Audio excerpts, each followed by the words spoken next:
బైబిల్లో గల్తీలకు రాసిన పత్రిక 3వ అధ్యాయం 12వ వచనంలో నీతిమంతుడు విశ్వాస మూలంగా జీవించును అని రాయబడింది. అయితే మీరు ఈ మాటలు నమ్ముతారా?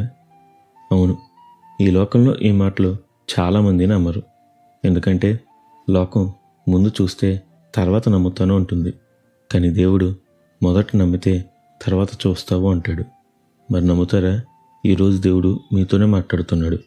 మరి ఈ రోజును దేవుని వాక్య ధ్యానంతో ప్రారంభిద్దామా?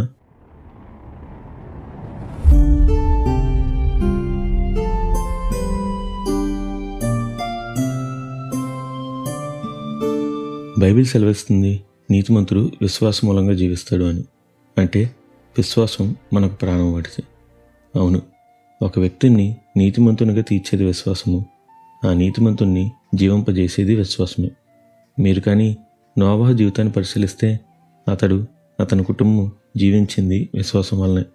అవును, అందుకే అప్పటి వరకు తాను ఎన్నడూ చూడని వినని సంగతులను గూర్చి దేవుడు చెప్పగా అతడు మాట్లాడకుండా విశ్వసించాడు. దేవుడు చెప్పింది చెప్పినట్లు చేసి తాను కుటుంబం జలప్రలయం నుండి రక్షించబడ్డారు. ఇంకా అబ్రహాం సంగతి ఆలోచించండి. ఎవరు నమ్ముతారు 70 సంవత్సరాల అబ్రహాంకు పిల్లలు పుడతారు అంటే, అది కూడా వారు ఆకాశ నక్షత్రాల కంటే ఎక్కువగా విస్తరిస్తారు అంటే? కానీ అబ్రహాము విశ్వసించాడు. ఆ విశ్వాసమే 100 సంవత్సరాల వయసులో అతన్ని తండ్రి చేసింది. నిజంగానే ఆకాశ నక్షత్రాల కంటే ఎక్కువగా అతని సంతానాన్ని విస్తరింపజేసింది.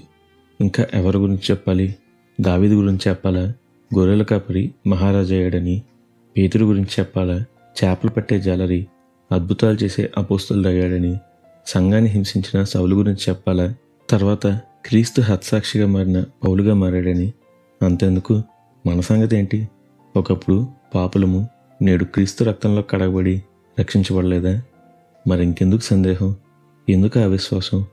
నమ్మండి, పిలిచిన దేవుడు నమ్మదగినవాడు. అందుకే విశ్వాసం ఉంచండి, అద్భుతాలు చూస్తారు.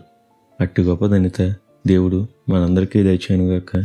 నిత్యం ఘనత మహిమా ప్రభావములు యేసుక్రీస్తు నామానికి కలుగునుగాక. ఆమెన్. హల్లెలూయా.